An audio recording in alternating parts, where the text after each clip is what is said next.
Itálie versus Španělsko. To nejsou jen dva fotbaloví giganti. To jsou jedny z nejnavštěvovanějších zemí světa.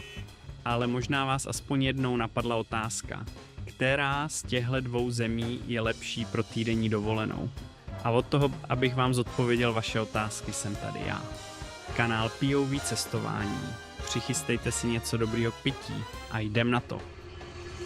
Každý rok řeší miliony lidí stejnou otázku. Španělsko nebo Itálie?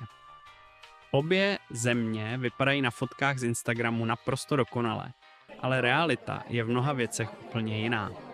V tomhle videu obě země rozebereme na součástky, od rozpočtu až po to, kde se budeš cítit lépe. A na konci ti řeknu jasného vítěze pro tvoji týdenní dovolenou. Začněme gastronomií a životním stylem. Ve Španělsku vládne koncept tapas. Jídlo